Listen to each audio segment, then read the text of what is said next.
Okay, we're about to bottom load here. You can do this with the truck completely off. The only thing you got to make sure you have is at least 90 pounds of air pressure on the gauge, which we do. So what we're gonna do is hit this switch right here for bottom loading right here. It's this top OPT switch. Boom, your red light should come on. Okay, and you need to give it about 20 seconds for the Scully IntelliCheck to run through its system. So you walk back here to the back of the truck, watch your Scully activate when this red light goes off. All right, that means that valve is open right there. All right, and you can actually hear the fuel coming into it. So right now we're gonna pause the video and bottom load 6,000 gallons into our R11 tank.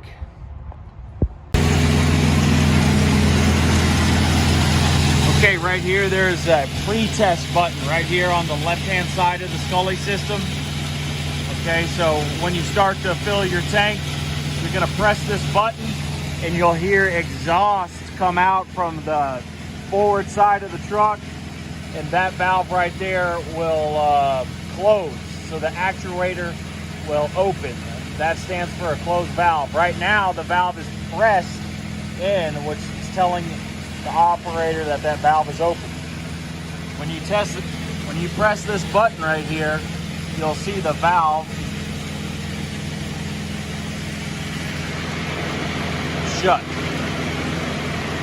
That's telling you your system's working correctly.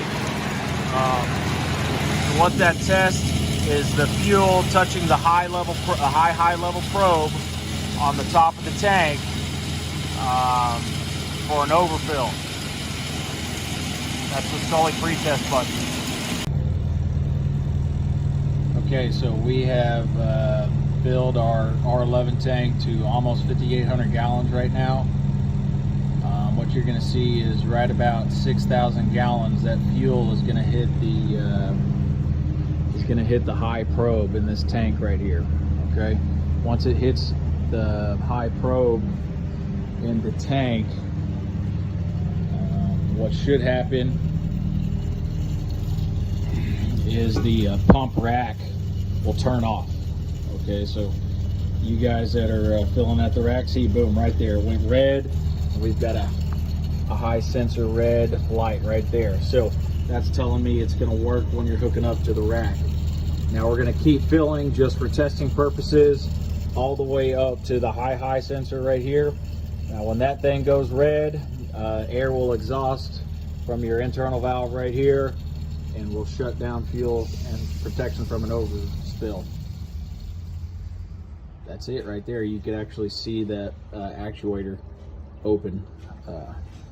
So this truck is working just the way it's supposed to.